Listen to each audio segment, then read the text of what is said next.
在《金匮要略》的肺痿肺痈篇，肺痿里头有一个专门治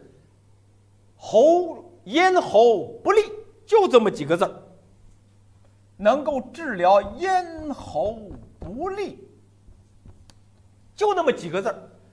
咽喉不利，什么汤主治？就是大量的清肺润肺，把肺润肺的应该用一个什么？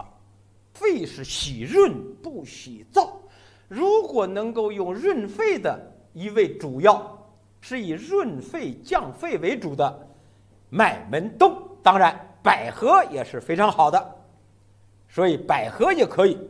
其实是什么呢？有一个叫以麦门冬为主的麦门冬汤，它里头主要就是麦门冬和半夏，麦门冬的量和半夏的量是7:1，记住了，不管你用10克半夏，你就用70克麦门冬，效果是最好的，你差一点效果都差一点。麦门冬汤，记住这个方子，然后上网搜一下。麦门冬、半夏、人参、粳米，还甘草，粳米用不用？甘草就行。麦门冬、半夏、人参都可以不用，就是合上了这么一个方子。治什么呢？咽喉不利，刚才写上了咽喉不利。那你打呼噜是不是咽喉不利啊？你管它长了什么东西呢？是长了个小舌头啊，还是长了一块肉啊？我们不知道了。还是这个鼻窍当中长的呀？反正是它能够润肺，能够治咽喉不利。然后射干麻黄汤又能够治疗喉中如有水击声，呼噜呼噜，咽喉也不利，还有鼾声如雷呀，是不是这个意思？实际上射干麻黄汤里是不是就有了半夏了？只需要再加一味量大点的麦门冬。有的说我再加上百合行吧？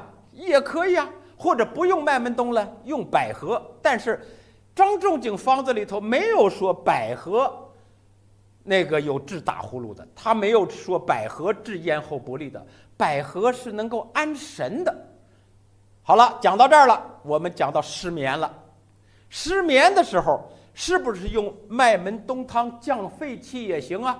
我记得有一个是兰州的一位朋友说是失眠严重，那你要用百合，百合就用兰州百合。因为什么呢？我们东南产的百合，东南有生发之象，百合干嘛呢？凉降之气，凉降之气。兰州西北降的，所以那个地方产的百合它是降气的，降肺气的。所以治打呼噜我用大量的百合也能治打呼噜。有的是不是会想到了，我什么都不吃，我天天就用大量的百合降肺气，是不是也能润肺治打呼噜呢？这是我突然想到的。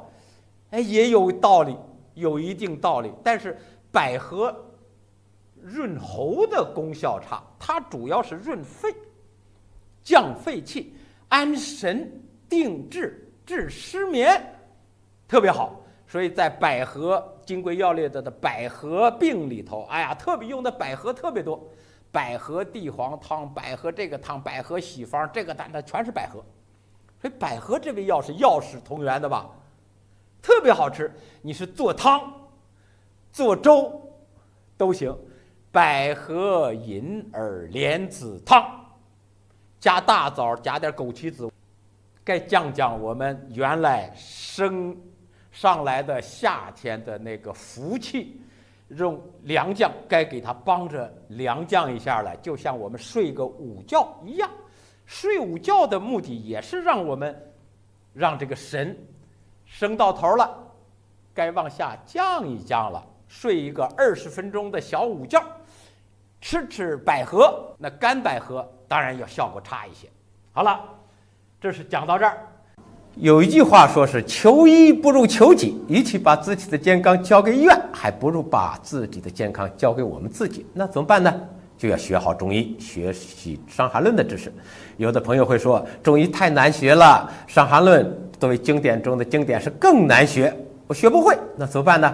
不要紧，我们在每个月将从头条里头招募500名学员，我将手把手的利用每天早课的时间带大家用大道至简的办法学习《伤寒论》的知识。想学习的朋友呢，可以点击我的头像进入主页，然后再点击私信，我将安排我的老师跟大家联系，我们共同学习中医的知识，学习《伤寒论》的知识，为我们自己和家人的健康保驾护航。好，期待同学们的参与。